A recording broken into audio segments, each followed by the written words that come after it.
Ito naman yung kanilang entertainment area. So dito sa entertainment area, pagka dudungaw ka dun sa kanilang handrail, makikita mo na yung living area. So it's a cathedral ceiling, then open dito sa entertainment area. So supposedly, this area is to entertain yung mga guests na. Kaya lang ang nangyayari, since mainit at medyo matagal yung cooling time niya para mapalamig yung area na yon, nagkakaroon ng problema dun sa area, kaya hindi masyadong tinatambayan. So ang idea para makuha natin yung comfortable space is lalagay natin ng covering. Pero syempre, in-assess muna natin yung area na yon kung ano yung mga dapat natin. So chinek din natin ulit yung site na to, yung area na ito.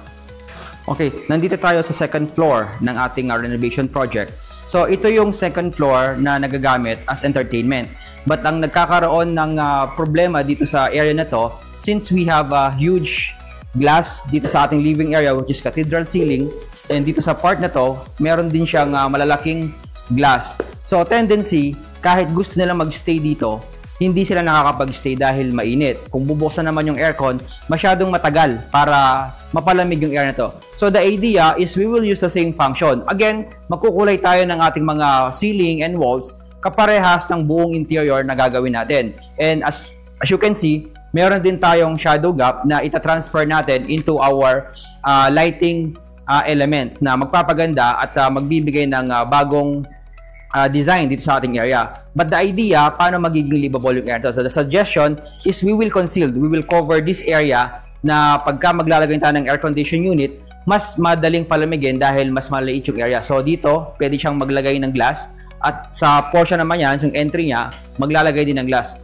By then, kung maglalagay ng air condition unit, mas mabilis mapalamig itong area at talagang yung entertainment area mo is pwede mo na siyang tambayan. So dito sa part na ito, pwedeng maglalagay ng sofa. We have the center table here. And same pa rin naman, maglalagay tayo ng TV dito and cabinet dito sa side na to. So that's the whole idea ng ating proposal. So yan yung gagawin natin. Para mapalamig natin ng mabilis, mag-enclose tayo ng glass dun sa area na open dun sa labas. Para at least kung gusto niyang manood ng TV, which is same function pa rin naman, but we will cover the area na to para madali siyang palamigin pagka magbubukas ka ng aircon. So ito yung design proposal natin.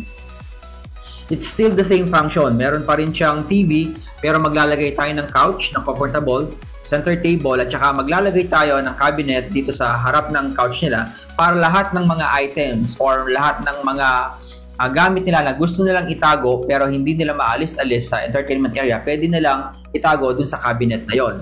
And ginagawa natin kasalukuyan yung mga kailangan natin gawin, especially dun sa painting, and we will check next time kung anong nga ba yung nangyari dito sa ating design proposal na ito.